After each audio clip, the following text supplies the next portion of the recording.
Bonjour Sylvie, je m'appelle Fabien Pucet, je suis rédacteur web SEO freelance.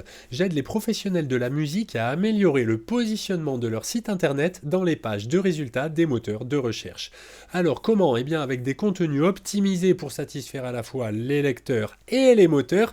Et pour quels résultats? Eh bien davantage de visibilité, donc de visiteurs sur votre site et donc de clients potentiels pour vous acheter des violons, pour vous les faire restaurer, réparer, entretenir. Tout ça.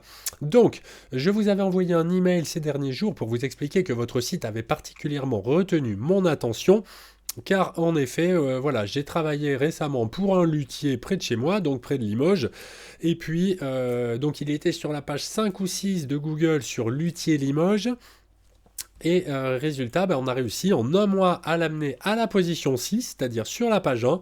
Et puis ensuite, avec une amélioration de sa page d'accueil, on est passé de la position 6 à la position 4. Et du coup, bah, maintenant, il a beaucoup plus de demandes via son site internet, puisque c'est vraiment ça le but du référencement naturel.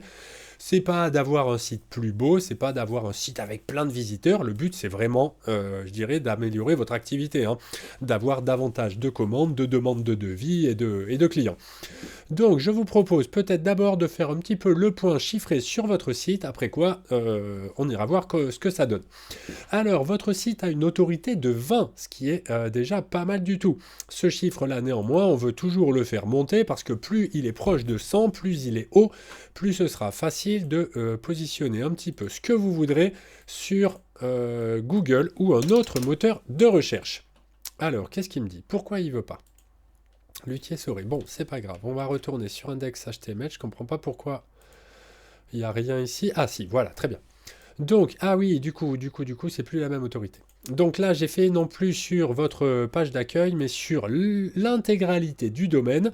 Donc ça me donne une autorité de 13. Alors, du coup, effectivement, ça peut vous interroger. En fait, l'autorité du domaine, là, c'est la moyenne de l'autorité de chacune des pages du site.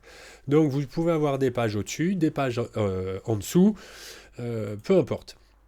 Donc ce chiffre-là, je vous le disais, on veut le faire augmenter le plus possible, puisque je crois que je l'ai déjà dit, mais c'est pas grave. Enfin, plus il sera élevé, plus il est proche de 100, plus c'est facile d'arriver bien classé dans les moteurs de recherche. Donc comment est-ce qu'on le fait monter ce chiffre? Eh bien en optimisant les contenus déjà en place, ou en ajoutant des contenus optimisés, de manière à avoir plus de mots-clés organiques. Un mot-clé organique, c'est ce qu'on peut taper dans un moteur de recherche pour que ce moteur propose une page de votre site. Donc évidemment, plus il y en a, mieux c'est. Vous n'en avez que 10, c'est déjà quand même un début, ça a le mérite d'exister, mais c'est quand même très peu, notamment pour voir votre autorité. Et donc l'autre point pour améliorer l'autorité, c'est la diversité des sources de trafic. S'il y a des gens qui arrivent par exemple sur votre site à partir de réseaux sociaux, d'autres qui arrivent sur votre site à partir de liens que vous avez collés dans un email que vous envoyez à vos contacts, d'autres qui arrivent sur votre site à partir des moteurs de recherche, d'où l'importance des mots-clés organiques, et enfin d'autres qui arrivent sur votre site à partir d'autres sites. C'est ce qu'on appelle les backlinks. Donc les backlinks, ce sont des liens qui sont sur d'autres sites et qui pointent vers le vôtre. Donc là, vous en avez plus de 1000, ce qui est déjà très bien. Donc, néanmoins, avec tout, les liens, ces 10 mots-clés, je dirais, voilà, avec ces 10 mots-clés et cette autorité, eh bien, vous n'avez fait le mois dernier que 19 visites organiques. J'insiste là-dessus, c'est-à-dire venant des moteurs. Vous avez peut-être plus de trafic qui vient, je sais pas moi, si vous avez des réseaux sociaux, je me rappelle plus s'il y en avait sur le site, voilà, bon là je ne les vois pas, peut-être sur la page contact, j'ai l'impression qu'il y a une vidéo, est-ce que c'est une vidéo à vous ça? Regardez sur YouTube, ah, Si tu vends de donc, l'accompagnement, oh, du coaching je ou suis un produit désolé, digital, ça sert à rien de j'ai, poster toute la je journée n'ai sur pas les réseaux YouTube sociaux. Ça Premium, sert à donc rien je non suis plus de obligé de faire du me coaching fader leur gratuit pub, pour apprendre une allez, boîte à valeurs. Et ça sert ignorer, ignorer, encore plus à rien de travailler ignorer, une alors énième on va fois couper ton ça, site internet et ton logo. À la ah, sauf place, que ça le bug. seul truc qui marche, c'est de faire des contenus Bref, bon, bah peu parlants qui vont importe, vraiment les aider. c'est pas très important. Donc voilà, si vous faites par exemple des gens qui viennent depuis YouTube, bah ça n'est pas comptabilisé dans le trafic organique, puisque je vous le disais, ça vient d'une autre source de trafic, donc pas comptabilisé ici. Alors, dans l'idée, le trafic est un petit peu en dents de scie, mais globalement, on est toujours, on va dire, voilà, qu'il y a une moyenne de 25 visites par mois, des fois plus, des fois moins, ce qui est quand même assez peu. Si je regarde les backlinks, je vois que eux augmentent régulièrement dans le temps. Ça, c'est une très bonne chose. L'autorité, pour elle, l'autorité est stationnaire. Bon, des fois, vous perdez quelques points, vous les regagnez après. Ah oui, effectivement, je vois qu'en septembre, vous aviez 16 d'autorité, là en octobre, 12. Donc là, je pense qu'il y aurait quelque chose à faire. Alors, si on regarde la courbe des mots-clés, justement, donc les portes d'entrée, vous aviez un maximum là en novembre 2023 de combien? 13 mots-clés, puis ensuite ça n'a fait que baisser, baisser, baisser. Alors là, ici, il y a eu une mise à jour très agressive de Google qui a fait perdre beaucoup de mots-clés à beaucoup de sites. Donc je vois que le vôtre n'a pas résisté mieux que les autres. Néanmoins, on voit que ça remonte là en cette fin de période. Alors c'est étonnant d'avoir cette hausse de mots-clés avec la chute de l'autorité. Bon, il y a tout un tas de choses qu'il faudrait regarder de près sur votre site. Bon, ben là, hein, moi, j'essaye de faire une vidéo un petit peu courte, donc je ne vais pas rentrer dans ce genre de détails. Donc, très rapidement, les mots-clés sur lesquels vous êtes positionné. Alors, je vais les classer du plus petit au plus grand. Donc, là, votre meilleur mot-clé apparemment c'est Luthier Clermont-Ferrand et vous êtes en 20e position, c'est-à-dire vous êtes le dernier lien de la deuxième page de Google. Donc il y a quand même 210 recherches mensuelles, donc 200 personnes. Alors ça c'est pareil, je dirais c'est le chiffre annuel qui est divisé par 12 pour faire une moyenne mensuelle. Donc 200 personnes à peu près tous les mois qui cherchent un luthier à Clermont-Ferrand. Et donc le fait que vous soyez évidemment sur la page 2 de Google, qui plus est en bas de cette page 2, eh bien ça fait que, alors là, ça me dit que vous avez eu une visite, c'est même pas sûr, mais bon. Et vous voyez ici, on a un indice de difficulté de 13. Là pareil, cet indice de difficulté, il peut aller jusqu'à 100. Et donc là, pour le coup, il y a une difficulté, vous voyez que la case est en vert. Ce serait assez facile, je pense, de vous positionner sur cette première page de Google sur la requête Luthier Clermont-Ferrand. Ce serait ça l'idée, hein. C'est surtout pour ça que je vous contacte, parce que je me suis dit que avec votre savoir-faire, votre expérience, je dirais votre talent, eh bien vous avez toute la légitimité en fait pour être sur cette page 1 de Google sur Luthier Clermont-Ferrand, hein. Ensuite, on voit réparation de violon.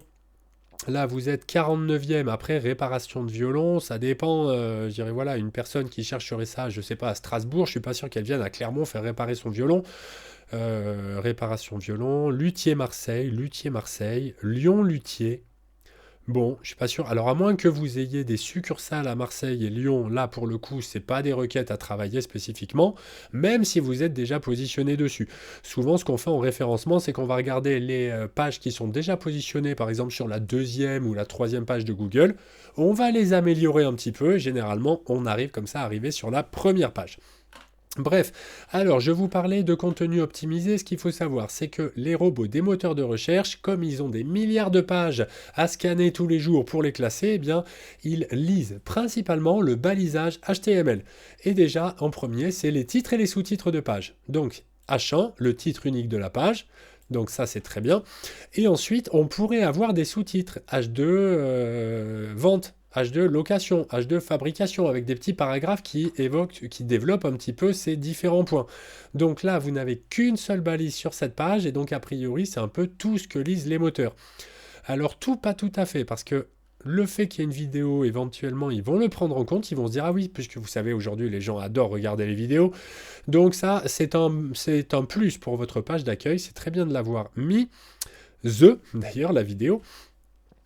Ici, vous parlez de vous, c'est une très bonne chose pour faire, je dirais, pour inspirer confiance aux gens. Donc là, j'ai l'impression que c'est la personne qui vous a fait le site internet. Alors moi, ce que je note là, c'est déjà qu'il n'y a pas de page mention légale. Donc là, s'il y avait un concurrent, par exemple, qui était énervé contre vous, il pourrait je dirais, vous dénoncer et vous pourriez être amendable. Donc évidemment, bon, je n'ai jamais entendu parler de quelqu'un qui s'était pris une amende pour l'absence de mention légale sur son site, mais en tout cas, sachez que les moteurs de recherche accordent de moins en moins leur confiance aux sites qui ne présentent pas de mention légale et pas de page à propos. Puisque effectivement, souvent, la page à propos, elle va permettre de voir qu'il y a bien une vraie personne, une vraie entreprise derrière.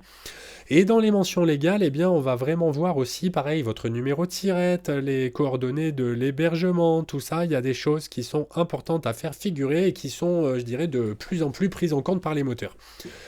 Donc ensuite, Au niveau de cette page d'accueil, voilà. Alors là, par exemple, ça pourrait être une balise, ça, le luthier, ça pourrait être un H2, et puis un autre H2, qui est Sylvie Sauret, vous voyez, ce genre de choses, ou Sylvie Sauret est née à Clermont-Ferrand en 1959, ça pourrait être une très bonne chose aussi. Ensuite, alors, si je vais voir, ah oui, les pages violon. Alors, ah oui, elle est chouette cette page-là. Elle est chouette, alors voyons voir le balisage. Et oui, voilà, vous n'avez qu'une seule balise. C'est dommage, puisque là, les robots vont bien voir qu'il y a des images, mais de manière générale, ils vont surtout voir, bon ben voilà, violon à la vente, et puis il y a des images. Et point. Donc là, il y aurait des choses. Vous voyez, là, on pourrait. Ce qu'il faudrait faire, moi, ce que je ferais si jamais j'avais la possibilité de le faire, c'est qu'on pourrait mettre tout ça en H2. Violon Sylvie Sauret 2014, violon baroque Sylvie Sauret 2002, violon allemand début 19e, violon allemand début 20e. Violon français début 20e. Tout ça, si vous le passez en... pardon, excusez-moi, j'ai mes lunettes qui me grattent. Si on passe tout ça en H2, eh bien, ça renseignera davantage les moteurs et ça vous fera peut-être rentrer des mots-clés sur violon français début 20e, violon Thibauville-Lamy début 20e, violon allemand début 20e. Tout ça, ça pourrait faire peut-être des mots-clés si c'était balisé. Donc, ce serait un conseil que je vous donnerais. Au niveau des altos, j'imagine que ça va être à peu près le même principe. Alors, ce qui pourrait être bien aussi, c'est de rajouter ce qu'on appelle des fois un pavé SEO, c'est-à-dire un petit paragraphe. Je vous dirais que pour moi, là, ce qui renseigne le plus, je veux dire, quelqu'un qui sait déjà s'il veut un violon, un alto ou un violoncelle, on n'a pas besoin de lui expliquer ce qu'est un violon, un alto ou un violoncelle. Donc, on veut lui montrer, effectivement, les altos à la vente. Donc ça, c'est très bien. Mais dessous, ce qui se fait souvent sur les boutiques en ligne, par exemple, c'est de mettre un petit paragraphe qui va développer un petit peu sur ce qu'est un alto, quelle est sa différence par rapport aux autres modèles.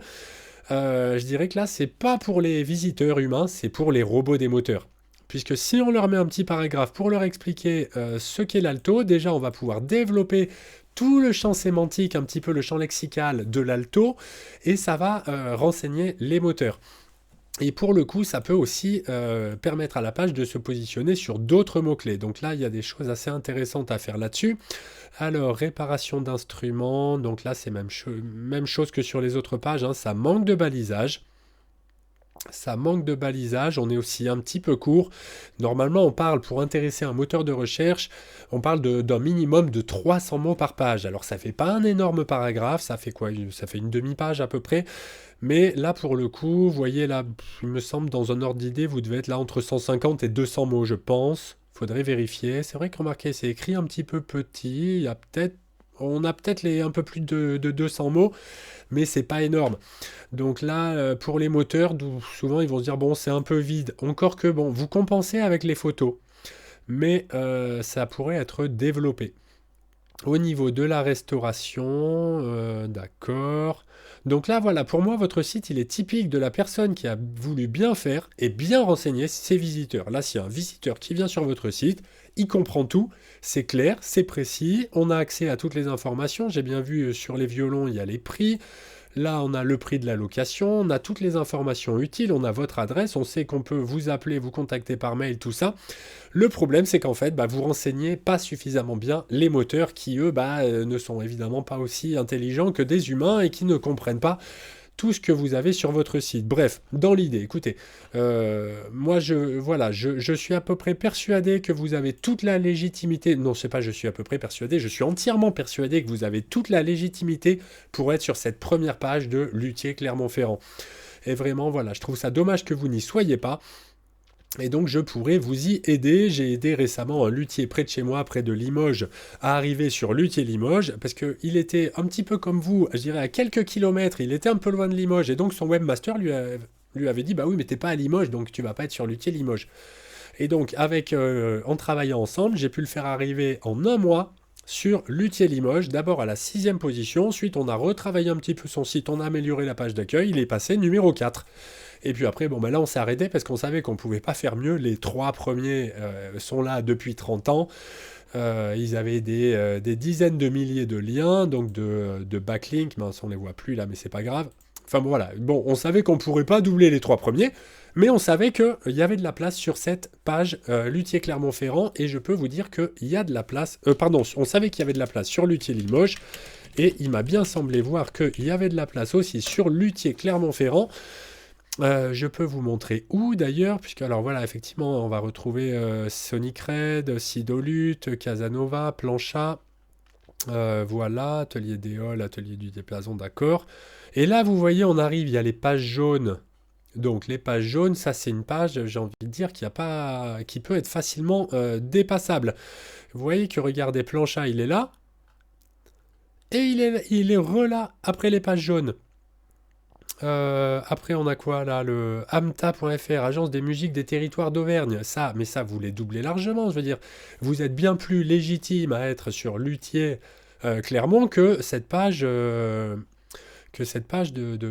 amta.fr. Ensuite, on a Relais Pages Jaunes. Ensuite, on a Mappy. Ensuite, on a La Chaîne Guitare. Donc, vous voyez que tous ces résultats-là, ils correspondent pas très bien. Enfin, je veux dire, vous êtes beaucoup plus légitime qu'eux à être sur cette page. Donc, il y a de la place. Et donc, ce serait, je pense, une très bonne chose que vous y soyez. Bref, j'espère vous avoir bien expliqué les enjeux et les opportunités liées au référencement naturel. Que vous soyez ou non intéressé par mes services, je suis à votre entière disposition pour échanger sur les bonnes pratiques de référencement et de rédaction web. Et il ne me reste plus, Sylvie, qu'à vous souhaiter une excellente journée. Au revoir.